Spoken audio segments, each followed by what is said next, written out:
Welcome back to Leader Time by FedNet. With this series, we feature floor remarks by Senate Republican leader John Thune and Minority Leader Chuck Schumer. On May 1st, Thune discussed the Howard Wood Dakota relays coming up in his home state of South Dakota.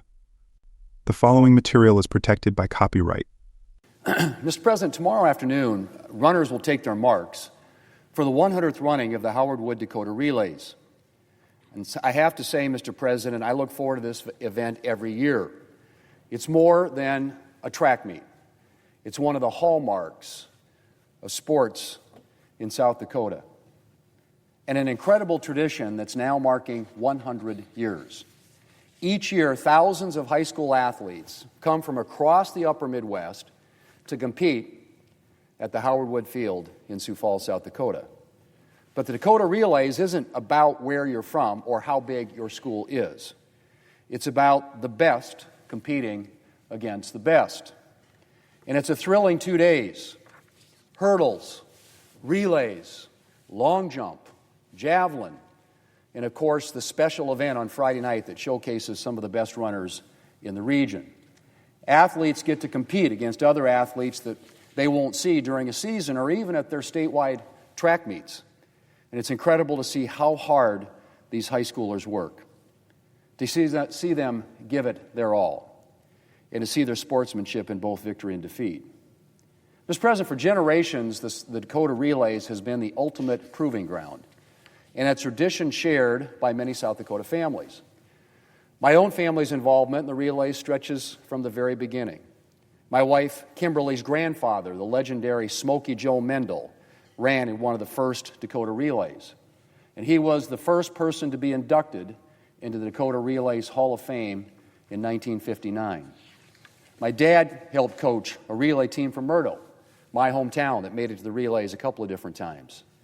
Both of my daughters competed in the relays when they were in high school. In fact, both were gold medalists. And I have a son-in-law who was also a gold medalist at the relays. And my daughter Brittany's 4x800 meter relay team still holds the meet record that they set back in 2005. Mr. President, the Dakota Relays has been a highlight of high school athletes' careers for as long as it's been around. When legendary Washington high school coach Howard Wood established the relays, he did it to give student athletes an opportunity to compete at a high level. That first year featured athletes from 9 schools. Today, it's much more than I think Coach Wood ever would have imagined.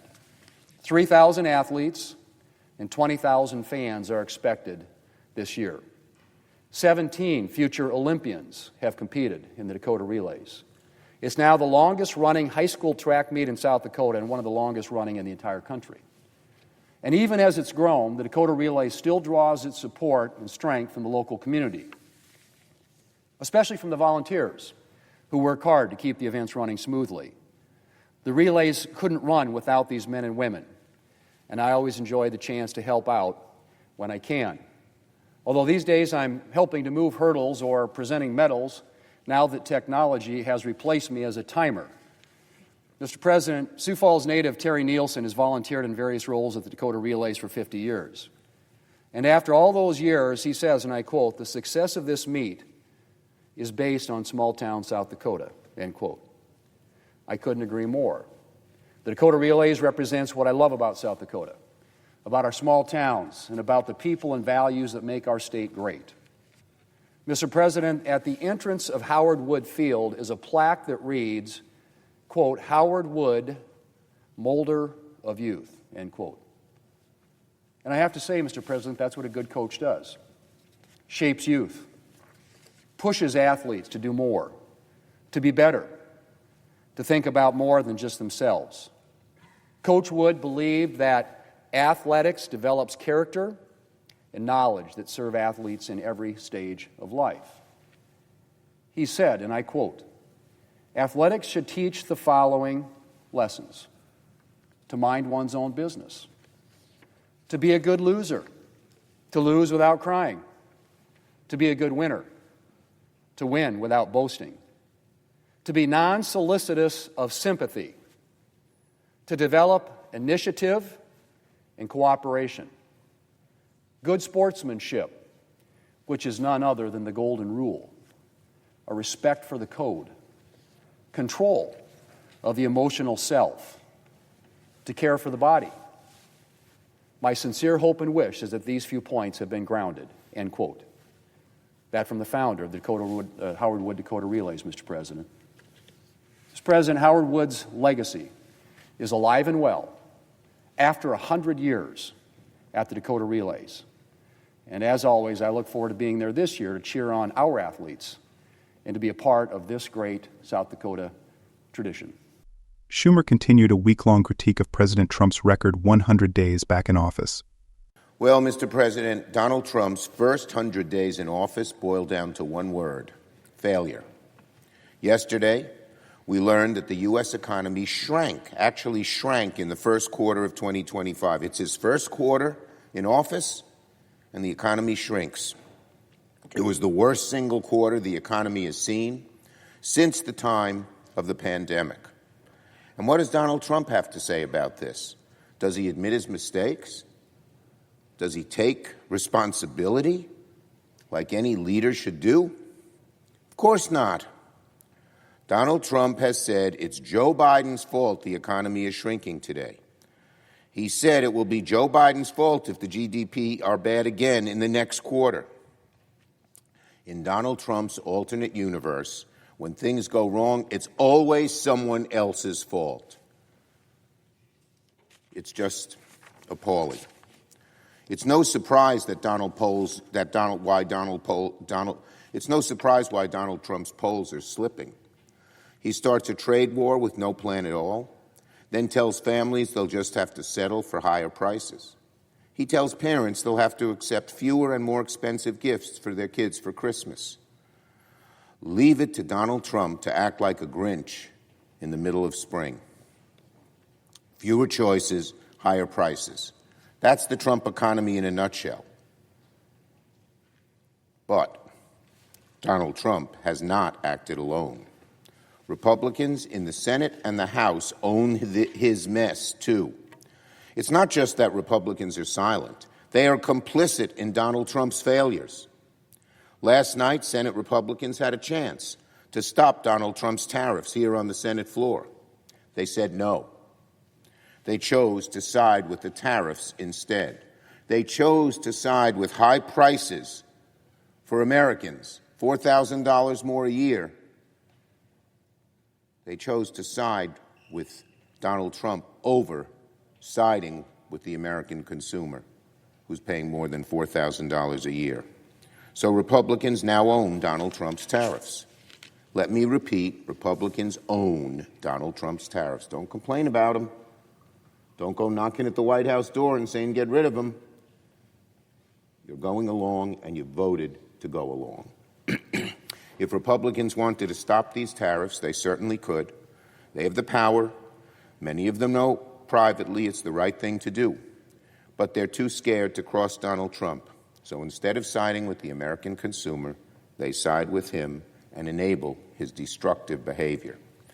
But it's not just tariffs, oh no. Republicans are behind every failure of Donald Trump. They are his enablers, his collaborators, his co-conspirators.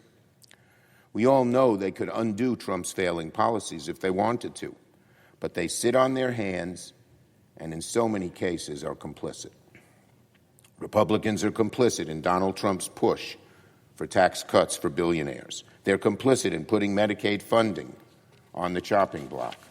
They're complicit in adding $52 trillion to the national debt, and they're complicit as DOJ sabotages the Social Security Administration.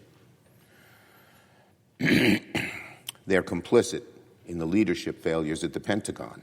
And they'll be complicit should the economy slip into a wholly unnecessary recession, God forbid. In just 100 days of Donald Trump, polls show Americans are getting fed up. They're fed up with the chaos, they're fed up with the lawlessness, and they're fed up with Donald Trump siding with the special few over them. And the longer the Republicans enable Donald Trump's reckless behavior, the American people are going to get fed up with Republican majorities as well. Now on tariffs and retailers. Even Donald Trump admits that prices are going up because of his trade war. Companies ranging from Procter & Gamble to Target to Adidas to Best Buy to AutoZone all warn that a global trade war means that Americans will pay more for their products. Even if some companies try to hold off for a little while, eventually the dam is going to break. The result, the average household will pay an extra $4,700 a year. That's a lot of money for an average family. I urge national retailers to be transparent to their customers. If national retailers raise prices on their products, they should list out exactly how much their price increases are connected to tariffs. They should break it down so consumers know. Companies itemizing the cost of tariffs for their customers is not hostile or political. It's being honest with consumers, and it's easy to do. I've talked to business people all over my state and even the country. And they know how much the costs are increasing because of tariffs. They simply have to let consumers know as well. Electric and gas companies already itemize each surcharge and fee in each utility bill. Airline companies on their tickets list out fuel costs, security fees, base fares. Why shouldn't they and all companies do the same for this new increased cost, the tariffs? Retailers have reportedly already explained to the Trump administration the impact of tariffs on their products. Well, consumers deserve the same courtesy. Itemize the price of tariffs, break down the cost so people can see. And maybe that will cause enough people to put pressure on Republican senators and congressmen, on the White House, to get rid of these ridiculous tariffs across the world. And it will serve the interests of the retailers as well, because if the prices go away, their prices will go back down. Americans deserve to know who is picking their pockets. I call on retailers to disclose to consumers how much tariffs are increasing the prices of their products, and they should do so as soon as possible. On the Bisignano nomination, today, Senate Republicans will vote to advance Frank Bisignano to lead the Social Security Administration. Frank Bisignano has an ominous reputation. He is Mr. Slash and Burn. Bisignano equals slash and burn when it comes to companies and now when it comes to the Social Security Administration. Everywhere he goes, every company he's been part of, he slashes and burns. So I can't think of a worse agency for Mr. Slash and Burn Bisignano to lead than the Social Security Administration. Every single Republican who votes yes on Bisignano is voting yes to axe Social Security. The Social Security Administration is already in chaos. Knowing how popular it is, the Trump administration doesn't say outright they want to kill it. Instead, they want to strangle it. Fewer offices, fewer people in the offices, trying to take away phone lines, trying to take away email. Strangle it, because they know it's too popular to say they're going to kill it directly. But already, because of their actions, because of the Trump administration, Doge, Musk, the Social Security Administration is already in chaos. People's benefits are already in danger of being delayed. Wait times over the phones are getting longer. Fed field offices are shutting down. Employees are getting fired. Staffing is at a 50-year low. Chaos. In the last place you need it, the Social Security Administration. Doge says, Musk says they want to get rid of waste. There's no waste here. Social Security is one of the leanest operations there is. But they just want to kill it and probably eventually privatize it. The hard right wing, which hates all government, wants to take this crown jewel that Americans have and love, Social Security, and privatize it. That's what some of them want to do if you read some of these academic papers. No way. We're going to fight that tooth and nail, and we'll stop that. Republicans have a choice when it comes to this nominee.